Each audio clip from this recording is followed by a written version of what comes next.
Bueno, gracias al Señor que nos permite una vez más estar aquí y escuchar su voz. El mensaje en esta tarde se llama "Crean verdaderamente en Cristo o mueran en sus pecados". El día de ayer se celebró un aniversario más, 503 años de la Reforma, aquel momento en que Dios trajo luz en medio de las tinieblas. Los hombres que Dios levantó en aquel entonces fueron usados para llevar al pueblo a que volviera sus ojos a la Escritura. Luz en medio de las tinieblas, como vimos la semana pasada. Yo soy la luz del mundo. El que me sigue no andará en tinieblas, sino que tendrá la luz de la vida. Cristo entonces da esta declaración. Hay una controversia por parte de los judíos y después hay una respuesta por parte del Señor. Hoy volvemos al capítulo 8 y vamos a iniciar en el verso 21. Capítulo 8, verso 21.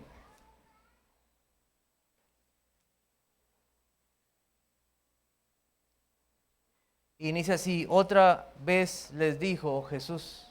Así comienza con estas palabras. La reforma no ha terminado. Otra vez volvemos a las Escrituras. Otra vez volvemos a la palabra de Dios, buscando que Él ilumine nuestro entendimiento, pidiéndole que verdaderamente podamos creer en Él. Los versos que estudiaremos en esta tarde, del 21 hasta el 30, hay verdades maravillosas acerca de Cristo. También Cristo nos dice quiénes somos nosotros. Habla acerca de nuestra condición como seres humanos, como pecadores. Verdades profundas y misteriosas que muestran con cuánto temor nos tenemos que acercar a la palabra de Dios. Y en estos pocos versos nosotros veremos cómo Dios se revela a sí mismo y cómo también Él revela lo que somos nosotros.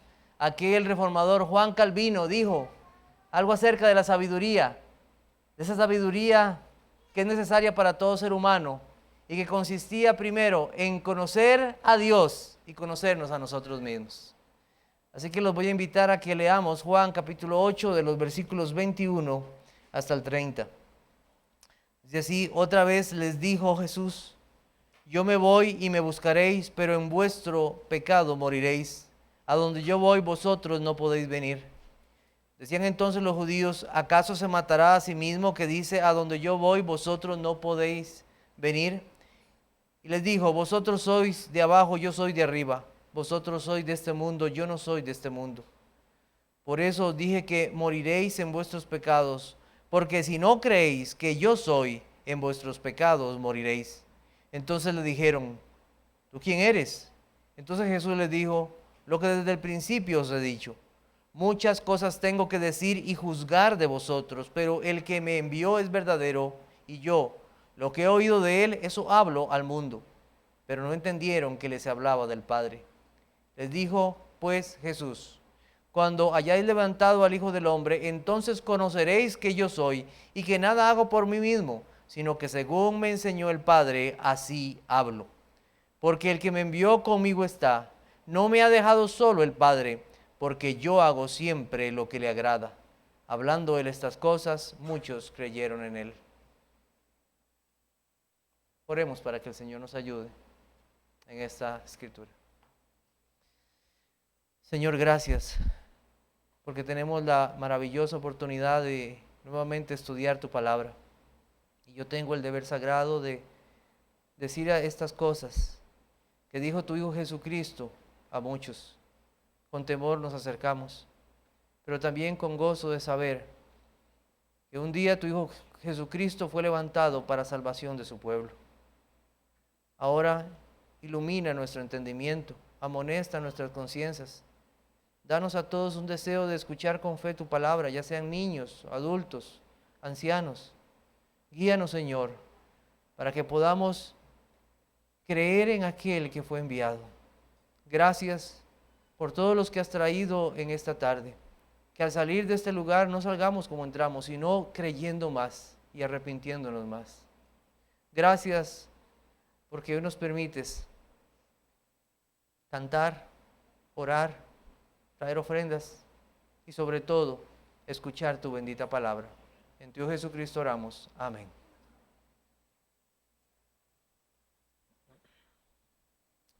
Cristo presenta nuevamente su naturaleza divina en este pasaje. Él es el yo soy. El yo soy de cual hablamos nosotros la semana pasada y está nuevamente aquí en el versículo 24. Porque si no creéis que yo soy. Ese es el yo soy que se presentó a sí mismo delante de Moisés en la zarza ardiente y le dijo: yo soy el que soy. El único y verdadero Dios, no hay otro igual a Él.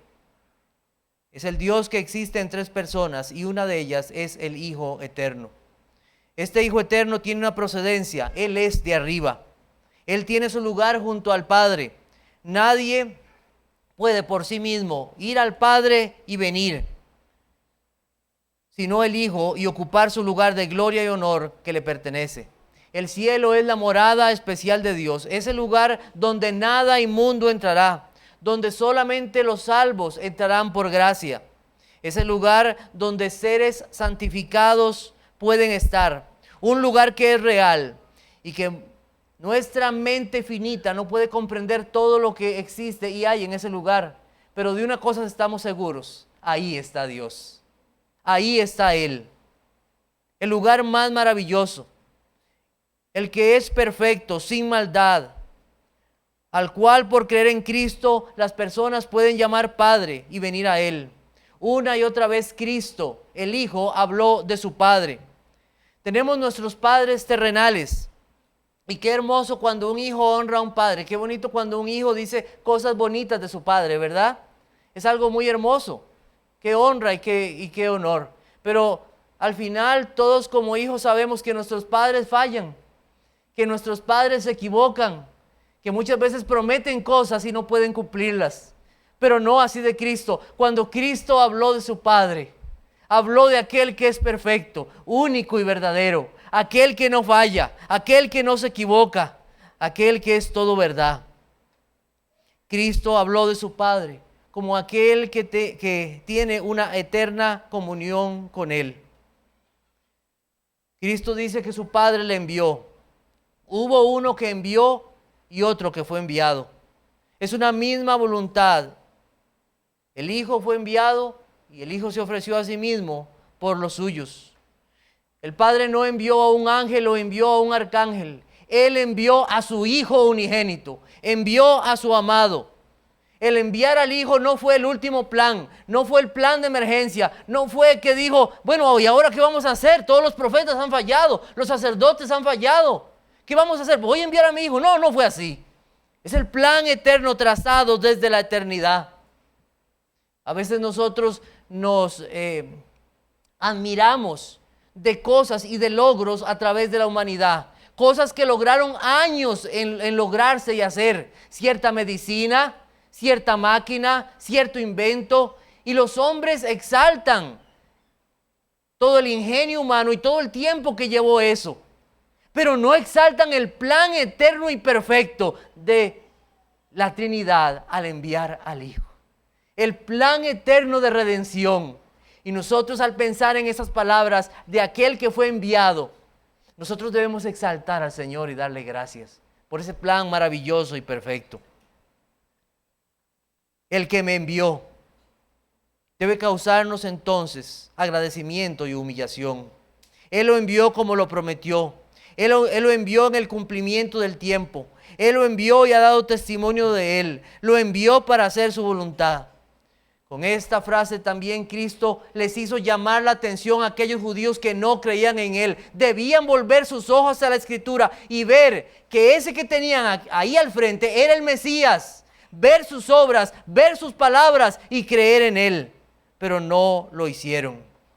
El Señor envió a sus profetas para anunciarles la venida del Mesías. Estos hombres religiosos, su pueblo mató a los profetas y no fue diferente con el Hijo. Despreciaron toda bondad del Señor. Creer en el Hijo era creer en el Padre, pero rechazaron al Hijo. También Cristo dice de su Padre que le enseñó. Esto no es como humanamente nosotros hacemos con nuestros hijos. A nuestros hijos es necesario enseñarles el temor de Dios. ¿Por qué? Porque no tienen temor a Dios. Hay que enseñarles. hay que enseñarles el Evangelio, hay que enseñarles la ley de Dios. Pero Cristo, Él es el Hijo eterno. ¿Cómo enseñar? Eso escapa a nuestra mente finita. Nosotros podemos pensar en el Hijo del Hombre humanamente, aquel que fue necesario crecer en sabiduría y gracia. En Juan 14:10 dice, leo para ustedes, no crees que yo soy en el Padre y el Padre en mí. Las palabras que yo os hablo, no las hablo por mi propia cuenta, sino que el Padre que mora en mí, Él hace las obras. No sabemos totalmente la profundidad de esta frase. Enseñar. Es un misterio. Pero de algo debemos estar seguros. Que Cristo habló las palabras del Padre. Que su enseñanza no fue con sabiduría humana, sino sabiduría divina. Que todo aquel que escucha sus palabras, escucha al Padre y recibe vida. No es como algunos dicen, eso que está escrito ahí son palabras de hombre. No es así, son palabras de vida. Son palabras de Dios. Son palabras que dicen la verdad sin error. Son palabras que no necesitan correcciones o actualizaciones. No, son palabras que permanecen para siempre. El cielo y la tierra pasarán, pero mis palabras no pasarán. Son palabras eternas. Si el Hijo de Dios fue enseñado por el Padre y vio y lo que escuchó del Padre, eso hizo. Eso nos debe hacer pensar en algo también muy importante. Cuán humillados nosotros debemos estar. Si el Hijo fue enseñado, siendo perfecto, siendo el Hijo de Dios, y nosotros, ¿cuántas veces creemos que nosotros sabemos todo? ¿Cuántos niños y muchachos y jóvenes dicen, no, yo necesito, papá, que tú me enseñes, ya yo lo sé? No, qué orgullo. Somos polvo. Necesitamos ser enseñados. No podemos creer que podemos resolver todo sin ayuda o que tenemos todas las respuestas. Necesitamos de Dios para cada cosa en nuestra vida. También, el Hijo hace siempre la voluntad del Padre. Nadie puede decir esto sino solo el Hijo. Nadie vivió una vida como vivió el Hijo. No hay una mujer entre ustedes, amadas hermanas casadas, que pueda decir, yo siempre he respetado a mi esposo. Y la que se levante, yo creo que va a estar mintiendo. De los hombres, no podemos decir que siempre hemos amado a nuestras esposas como Cristo amó a la iglesia. No lo hemos hecho. Y nos hallamos débiles en eso. No hay hijo que pueda decir, yo siempre he sido obediente a mis padres, nunca les he mentido, nunca me he olvidado de ellos. No puedes decir eso, hijo. Has fallado muchas veces. No hay hermano o hermana que pueda decir, yo siempre me he ocupado de mis hermanos, los he cuidado, los he protegido, he estado ahí cuando me necesitan. No ha sido así. Todos hemos fallado. Todos. Todos debemos de reconocer nuestra incapacidad de hacer todo conforme nos mandan o hacer siempre lo correcto. Pero para nuestra paz y santidad hubo uno que hizo todo sin fallar. Y este es nuestro Señor Jesucristo. Abramos nuestras Biblias en Hebreos capítulo 10, versículos del 5 al 10. Hebreos capítulo 10, versículos del 5 al 10. Por lo cual, entrando en el mundo, dice, sacrificio y ofrenda no quisiste, mas me preparaste cuerpo. Holocaustos y expiaciones por el pecado no te agradaron. Entonces dije, he aquí, que vengo, oh Dios, para hacer tu voluntad, como en el rollo del libro está escrito de mí, diciendo primero, sacrificio y ofrenda y holocausto y expiaciones por el pecado no quisiste, ni te agradaron, las cuales cosas se ofrecen según la ley, y diciendo luego, he aquí que vengo, oh Dios, para hacer tu voluntad. Quita lo primero para establecer esto último. Y en esta voluntad somos santificados mediante la ofrenda del cuerpo de Jesucristo hecha una vez para siempre. Cristo hizo la voluntad del Padre toda su vida. Toda su vida.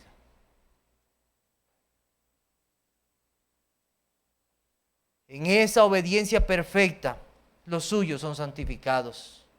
Aún en aquel momento tan difícil en el desierto, llevado por el hambre, después de 40 días de ayuno, cuando podríamos decir que el ser humano llega hasta lo más débil y profundo de su ser, aún ahí hizo la voluntad del Padre. Cada milagro, cada palabra, cada acto que hizo nuestro Señor Jesucristo fue en la voluntad del Padre y para agradarle a Él.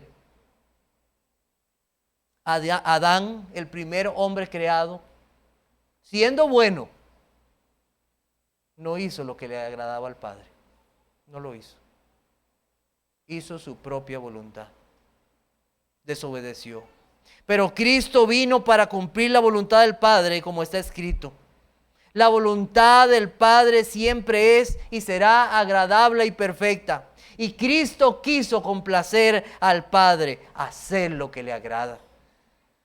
Conmigo está, no me ha dejado solo, también dijo Cristo de su Padre. El Padre de nuestro Señor Jesucristo nunca dejó solo al Hijo.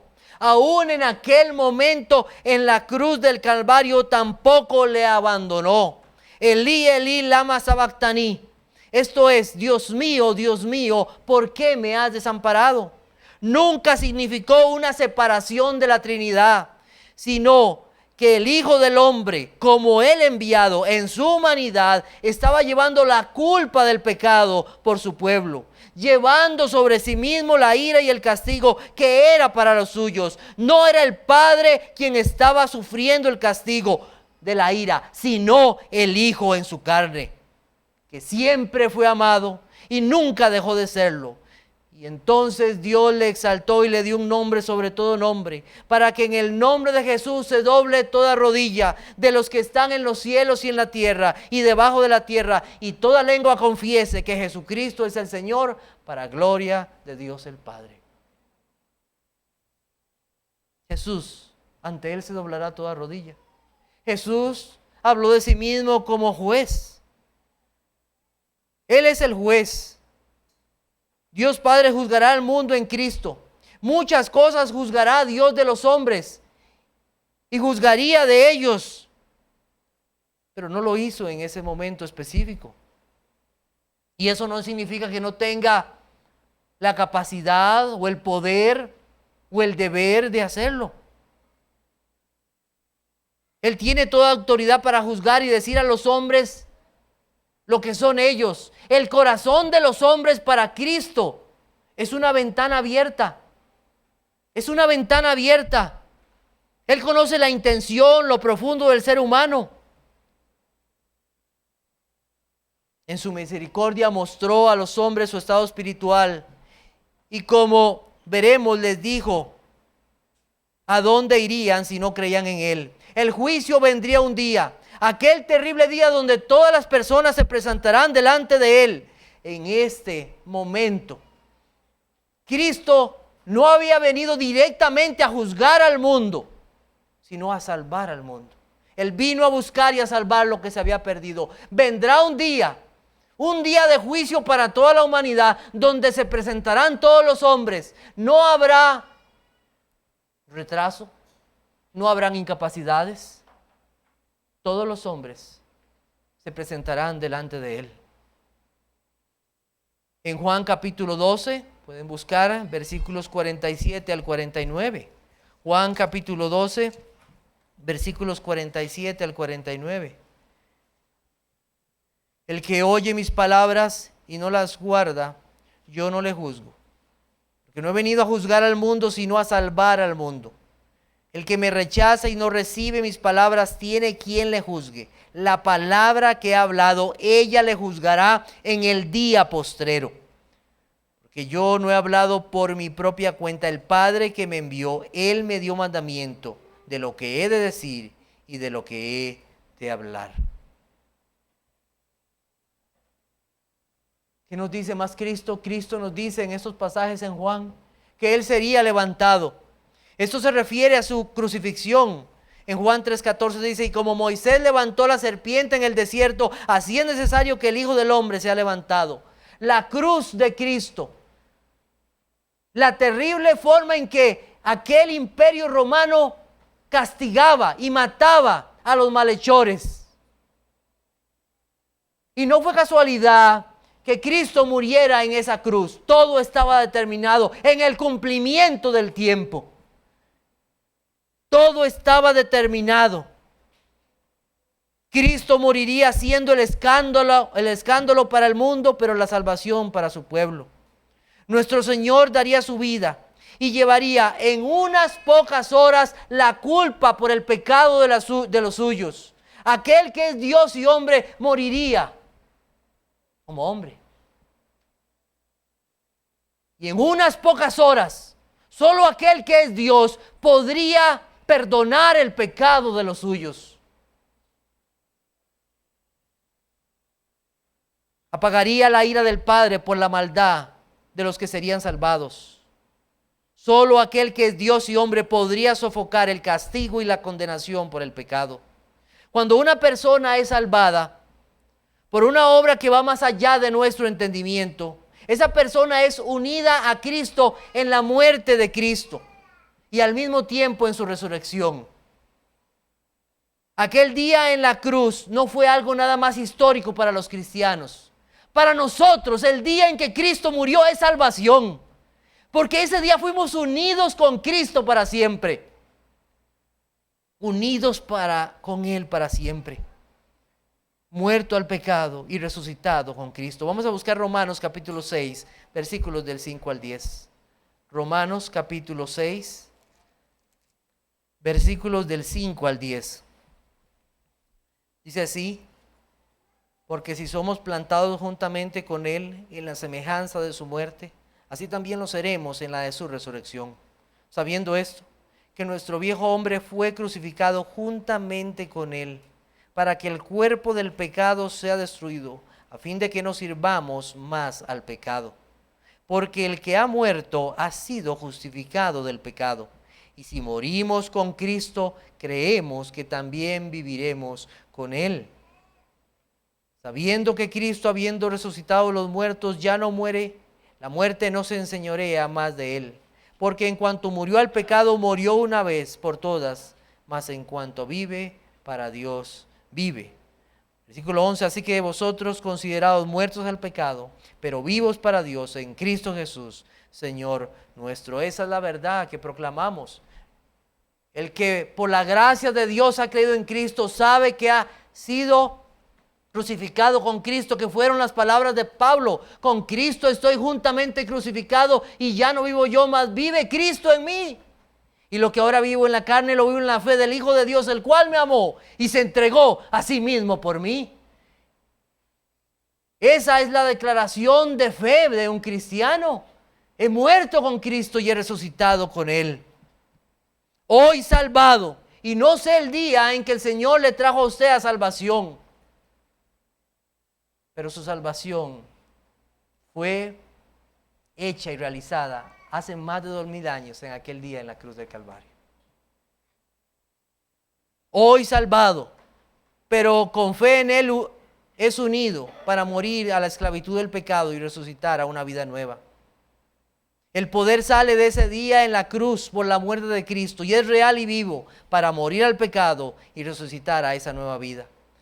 El mundo fue testigo un día como todo el plan de salvación fue cumplido. Aquellos judíos buscarían tardíamente a Cristo. El comentarista Hendrickson dice lo siguiente: un día los judíos abrirían sus ojos para caer en la cuenta, aterrados de aquel a quien rechazaron. Era, sin embargo, lo que decía ser. Qué terrible para ellos. Esta verdad se les haría evidente demasiado tarde. En la hora de la muerte y el juicio final conocerían, pero no para salvación, ya que rechazarían a aquel que fue levantado. Los judíos al gritar crucifícale fueron culpables, pero al mismo tiempo fueron el instrumento de Dios para llevar al Mesías al Calvario. Entonces Cristo les ha declarado varias verdades a ellos sobre sí mismo. En estos pasajes en Juan capítulo 8 del 21 al 30. ¿Qué les ha dicho? Yo soy Dios. Yo vengo de arriba. Hablo las palabras del Padre. El Padre nunca me ha dejado. Siempre he hecho y haré lo que le agrada al Padre. Y Él sería levantado. ¿Qué debían hacer los judíos ante estas declaraciones? Pues ¿qué debían hacer? Debían de creer. Al final del versículo 30, vamos a Juan capítulo 8, versículo 30.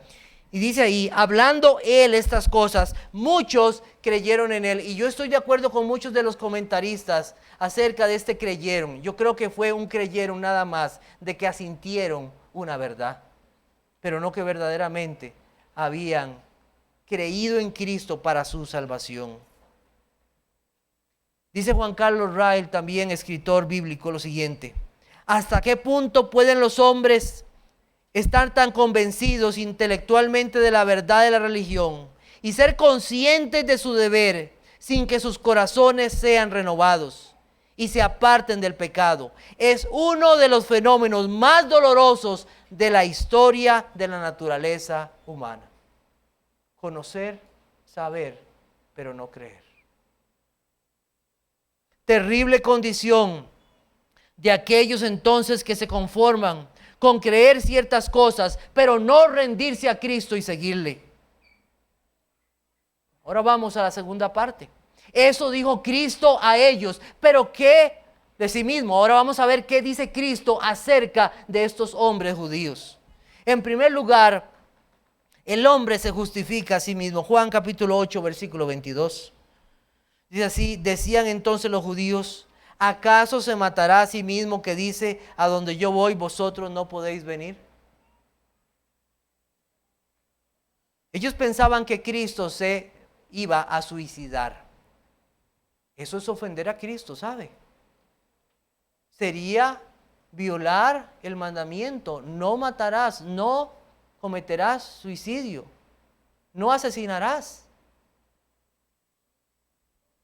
Sería ir en contra. Estaban deshonrando a Cristo con estas palabras. En Juan capítulo 10, de los versos 17 al 18, yo para ustedes, dice: por eso me ama el Padre, porque yo pongo mi vida para volverla a tomar. Nadie me la quita, sino que yo de mí mismo la pongo. Tengo poder para ponerla y tengo poder para volverla a tomar. Este mandamiento recibí de mi Padre.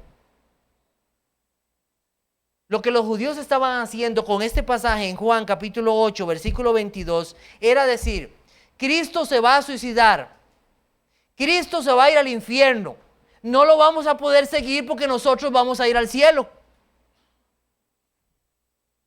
Eso era lo que ellos estaban diciendo. ¿Acaso se matará a sí mismo que dice, a donde yo voy vosotros no podéis venir? Ellos estaban pensando: nosotros sí tenemos el cielo ganado. Nosotros sí podemos ir a Dios. Su esperanza de salvación estaba en sus obras, en su supuesta observancia de la ley. En Romanos capítulo 10, versículo 3 dice: porque ignorando la justicia de Dios y procurando establecer la suya propia, no se han sujetado a la justicia de Dios. Su justicia, su forma de justificar su entrada al cielo, era que ellos tenían la ley. Cristo entonces les puso muchos ejemplos. Vamos a ver uno de ellos que está en Lucas capítulo 18, versículos del 9 al 14. Veamos cómo Cristo les habla acerca de su condición real, acerca de esa justificación que ellos tenían hacia sí mismos. Lucas capítulo 18, versículo 9. Dice: a unos que confiaban en sí mismos como justos y menospreciaban a los otros, dijo también esta parábola. Dos hombres subieron al templo a orar. Uno era fariseo y el otro publicano.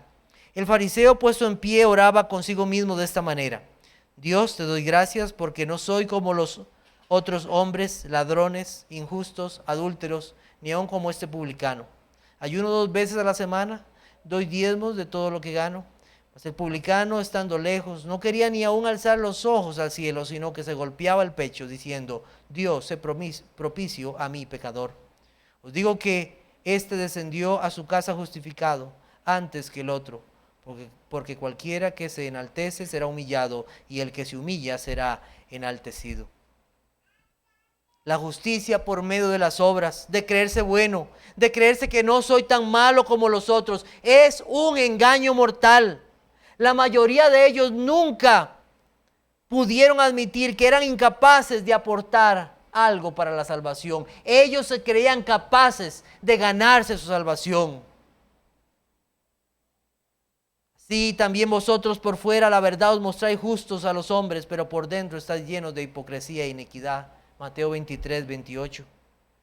¿Qué dice la Biblia acerca de ser justificado? Busquemos Romanos capítulo 3, versículo 20. Romanos capítulo 3, versículo 20. Dice así la Biblia: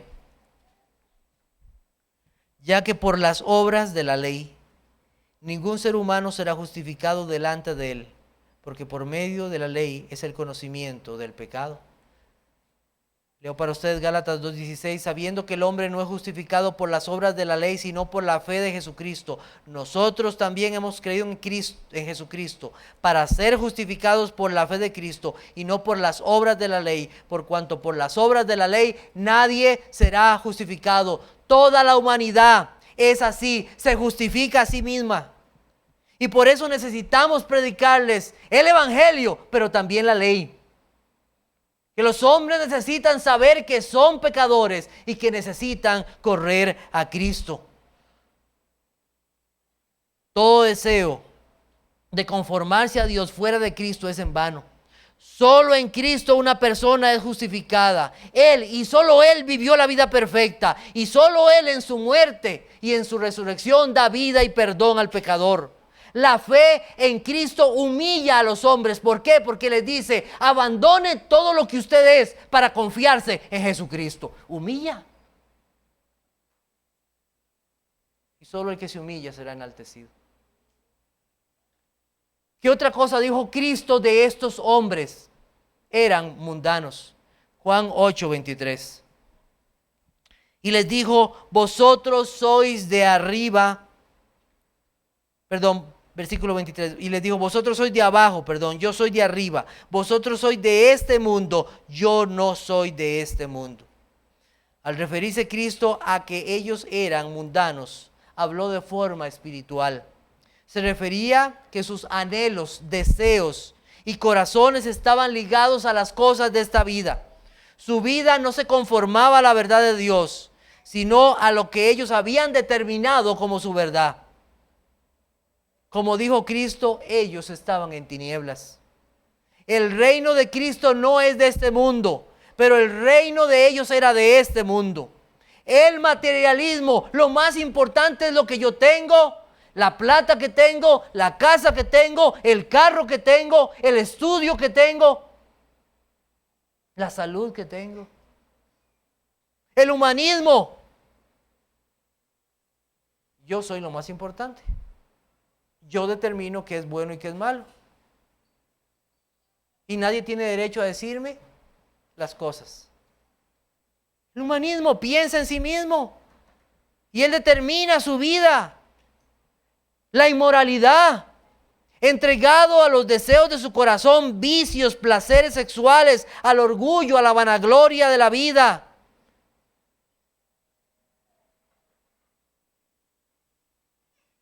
Primera de Juan capítulo 2 versículos 15 al 16 dice: Primera de Juan 2, 15 y 16: no améis al mundo, ni las cosas que están en el mundo. Si alguno ama al mundo, el amor del Padre no está en él. Porque todo lo que hay en el mundo, los deseos de los ojos, los deseos de la carne, los deseos de los ojos y la vanagloria de la vida, no proviene del Padre, sino del mundo. No améis al mundo, y dice también, ni las cosas que están en el mundo. ¿Se han dado cuenta de eso? Todos los seres humanos somos peces muertos, llevados por la corriente de este mundo. Y hasta que Cristo no nos resucite, para tener vida, entonces es la única forma que podremos ir contra corriente, contra el mundo. Porque de otro modo, peces muertos, siguiendo la corriente de este mundo. Aquellos líderes religiosos se veían santos y puros, pero estaban llenos de maldad. Eran sepulcros emblanquecidos, llenos de mortandad por dentro, pero se presentaban a los hombres como rectos y sin mancha. La condición de los hombres en este mundo es esta, de todos los hombres.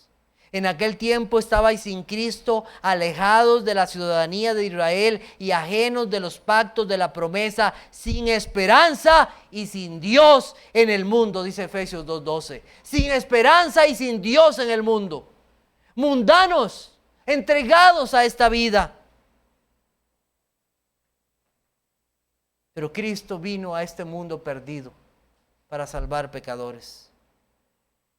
Y Él dijo: si fuerais del mundo, el mundo amaría lo suyo. Pero porque no sois del mundo, antes yo os elegí del mundo, por eso el mundo os aborrece. Juan 15:19. El Señor vino a salvar un pueblo y de este mundo ha rescatado. Están en el mundo, pero no son del mundo. También debemos de saber que este mundo aborrecerá a los que son de Cristo. Y si usted no es aborrecido, si usted me dice que usted no tiene enemigos, voy a dudar de su cristianismo, déjeme decirle. Porque el cristiano va a tener enemigos, porque el mundo le va a aborrecer. Porque no ama al mundo ni las cosas del mundo. Y esto choca a los hombres. A los hombres les molesta esto. Saber que no podrán estar con Dios porque son de este mundo. Este mundo está corrupto y no es por la contaminación ambiental, por la forma en que se hacen los negocios, por la droga, por los gobiernos que pisotean a los pueblos. No es por eso que este mundo está corrupto por el ser humano, aunque esta creación también está contaminada. Pero esa contaminación principalmente está en el corazón del hombre, en cada ser humano, dañada por su pecado y contraria a la voluntad de Dios. Amaron más las tinieblas que la luz, porque sus obras eran malas. En tercer lugar, eran incrédulos y pecadores. Juan capítulo 8, versículo 24. Por eso os dije que moriréis en vuestros pecados, porque si no creéis que yo soy, en vuestros pecados moriréis. En el Edén, Dios dijo a Adán: mas del árbol de la ciencia del bien y del mal no comerás, porque el día que de él comieres, ciertamente morirás. La causa de la muerte, tanto física como espiritual, es el pecado. La paga del pecado es muerte. Cristo les dice a estos hombres que son del mundo: ellos morirán en sus pecados. Esto lo que indica es que no han recibido el perdón de sus pecados. Ellos hacían lo que la ley decía. Llevaban cada año el cordero al templo para ser muerto, pero aquello era nada más una cuestión religiosa. No creían en un verdadero cordero de Dios que vendría. Y menos creer que ese que estaba frente a ellos era el Cordero de Dios que quita el pecado del mundo. No podían creer que ese era el Rey y el Mesías. No se veían a sí mismos pecadores. Ellos esperaban un Mesías nada más para derrocar al gobierno romano y no para darle salvación. ¿Por qué? Porque no se veían necesitados de salvación. El pecado lleva a los hombres a la condenación eterna. El pecado es toda infracción a la ley de Dios. Cristo no les llamó justos, sino pecadores. No eran hijos de Abraham como ellos se veían, sino hijos de Adán, habiendo heredado su naturaleza pecadora, opuesta a la voluntad de Dios. Establecieron su propia justicia y no la justicia de Dios. Y en su pecado añadieron otro. ¿Cuál? La incredulidad, la cual cierra la puerta a la misericordia. El creer en Cristo como que Él vino de arriba, como aquel que sería levantado, como aquel que tiene una perfecta comunión con el Padre. Todo eso es una gracia de Dios, creer eso. Y creer que Él murió por mí es una gracia de Dios. Que Él vino a darme perdón y vida. Y entonces comienzo a vivir una vida siguiéndole a Él para siempre. Una vez que una persona tiene la fe de Cristo, esa fe vence al mundo. Ya no es mundano. Sigue a Cristo. No necesita otra justicia, sino nada más la de Cristo. Ha sido perdonado de sus pecados pasados, presentes y futuros. Romanos capítulo 3, versículos 21 al 26. Vamos a leer. Romanos capítulo 3, versículos 21 al 26. Dice así: pero ahora, aparte de la ley, se ha manifestado la justicia de Dios, testificada por la ley y por los profetas. La justicia de Dios por medio de la fe en Jesucristo, para todos los que crean en Él, pues no hay diferencia. Vamos a dejarlo hasta ahí. Dijo San Agustín: la gran desgracia de los judíos no era que fueran pecadores, sino que murieran en sus pecados. Todos somos pecadores. Aún después de creer en Cristo seguimos siendo pecadores, pero pecadores perdonados por la gracia de Dios. Un pecador salvado. Y no solo se trata de entender, se trata de confiar en Cristo. Ellos rechazaron a Cristo, teniendo a Cristo al frente, escuchando la excelencia de sus palabras, sus milagros, su vida sin pecado, el testimonio del Padre, y aún así no le creyeron. La incredulidad no se resuelve con tener señales. Ay, es que si alguien resucitara de los muertos, entonces sí creeríamos. A Moisés y a los profetas tienen. Ahí está la escritura, ahí está la palabra de Dios para que crean. La incredulidad es un pecado del cual los hombres necesitan arrepentirse, ya que han cerrado su corazón a la verdad y han rechazado a Cristo, a quien les fue enviado del Padre. Y aunque creer es una gracia de Dios, porque es una gracia de Dios, si usted creyó en Cristo, usted no puede decir, como hemos escuchado testimonios muchas veces, es que ya desde niño ya yo tenía algo como para creer de Dios. ¿Verdad? Usted nació pecador. Nació con veneno de áspid usted. Muerto. Por la gracia de Dios cree. Pero al mismo tiempo Dios pone esa responsabilidad en los hombres y les manda a arrepentirse y creer. Aquí en este pasaje en Juan, porque si no creéis, les dice, el Señor sienta la responsabilidad en ellos. Usted debe creer en Cristo. El tiempo se ha cumplido y el reino de Dios se ha acercado. Arrepentíos y creer el Evangelio, Marcos 1:15. En el momento que una persona tiene conciencia de sus pecados, también se le debe mandar a arrepentirse de sus pecados y creer. Niño, joven o adulto necesitan creer. ¿Cuál es el destino de los incrédulos? ¿Cuál es? Apocalipsis 21:8. Pero los cobardes incrédulos, los abominables y homicidas, los fornicarios y hechiceros, los idólatras y todos los mentirosos tendrán su parte en el lago que arde con fuego y azufre, que es la muerte segunda. Revise sus bolsillos, revise su cartera. Si usted está sin Cristo, ahí está el tiquete guardado para ese lugar en el infierno.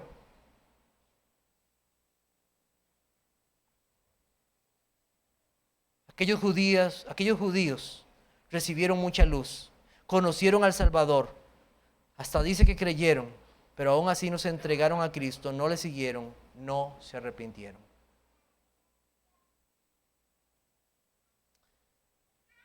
Tengo una consideración para terminar en esta tarde. La muerte es algo terrible, fin de todo sueño y esperanza. No respeta edad, ni sexo, posición social o económica. Y al decir lo que voy a decir en este momento, yo quiero que nadie me malinterprete por lo que voy a decir. Porque alguien pudiera pensar que a mí no me importa el dolor de la muerte, la angustia o o el momento de muerte de una persona. Es algo terrible. Pero debo decir lo siguiente. Es mejor morir comido por los leones, por una bestia a la cual usted tiene el peor pánico. Imagínese esa bestia. Partido por una sierra, electrocutado, quemado, consumido por un cáncer, desangrado, morir con dolores insoportables, hasta morir por un virus, que morir en tus pecados. Es mejor. Hay personas que lo que esperan en su momento de la muerte es tener el consuelo de no morir con dolor o morir al lado de sus seres cercanos. Pero ¿de qué le servirá morir alrededor de sus seres queridos o sin dolor o sin un cáncer si mueres en tus pecados? ¿De qué te servirá? Morir en tus pecados es una condición de terrible eternidad en el infierno, el lugar donde el gusano nunca muere, donde está el crujir de dientes y la ira de Dios estarán para siempre atormentado en ese fuego eterno. Pero el que está en Cristo tiene vida, y vida en abundancia. En Juan 11:26, Cristo dijo lo siguiente: y todo aquel que vive y cree en mí no morirá eternamente. ¿Crees esto? ¿Crees esto?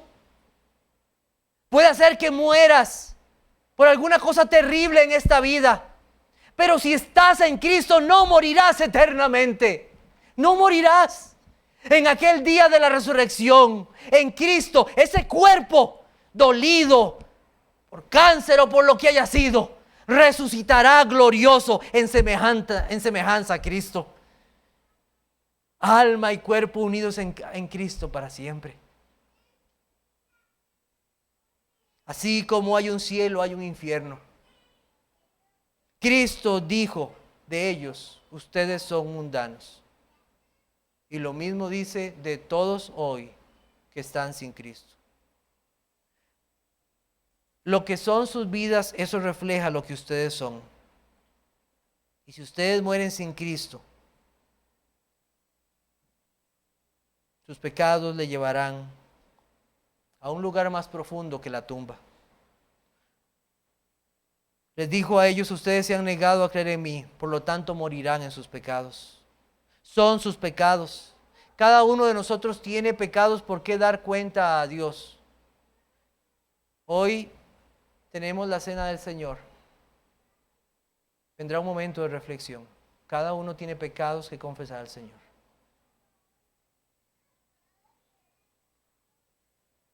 Cristo no dijo de ellos que eran buenas personas y que lo que necesitaban era dejar algunas cosas. No fue así. Cristo les dijo: eran pecadores. Verse pecador es una gracia de Dios.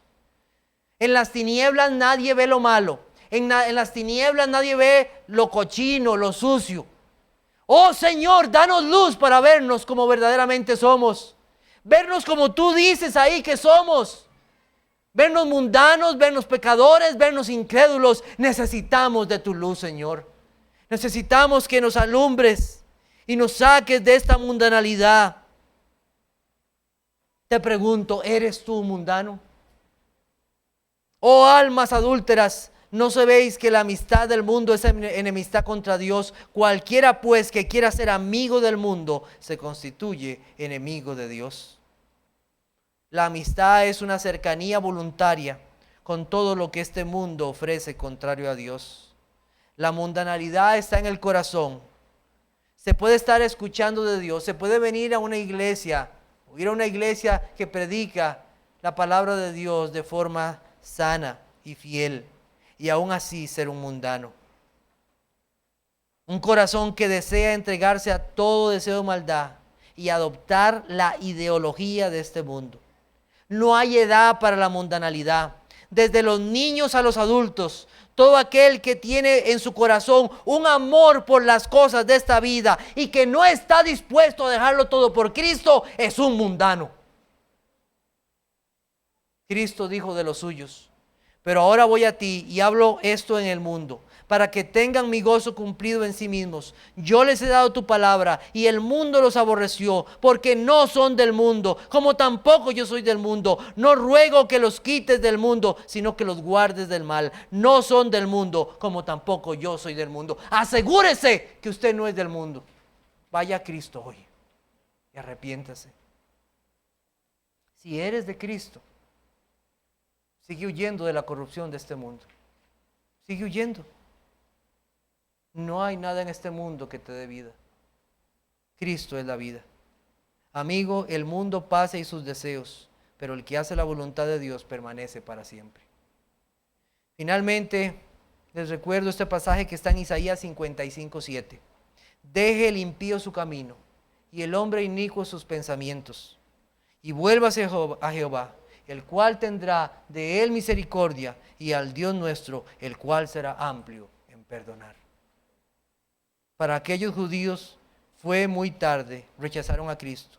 Aunque le buscaron, no fue hallado por los que le buscaron. Hay un tiempo para venir a Cristo, no retardes ese momento. Si te ves pecador y ves que hay una esperanza para ti, corre a ella, es Jesucristo, para bien de tu alma y alabanza de Dios Padre. Oremos. Señor, te doy gracias por esta tarde que nos has permitido abrir tu palabra y volver a escuchar palabras que nos recuerdan quién es tu Hijo Jesucristo y quiénes somos nosotros. Necesitamos creer más. Necesitamos, Señor, que tú nos auxilies, pero también perdónanos por no creer, por no arrepentirnos. Yo pido, Señor, que en esta tarde tú traigas luz, que hagas ver a muchos su condición, como hombres o mujeres que necesitan de ti. Auxíliales, Señor, para que no mueran en sus pecados. Solo tú puedes hacer una obra en ellos. Que no sean como aquel rey Agripa, que dijo: por casi me convences a ser cristiano. Oh Señor, que no haya esa incredulidad en el corazón. Que al ver tu palabra y ver a tu Hijo Jesucristo levantado en la cruz por la fe, corran a Él. Gracias, Señor, por este tiempo que nos has dado, por tu misericordia y bondad hacia nosotros. Y en Él oramos. Amén.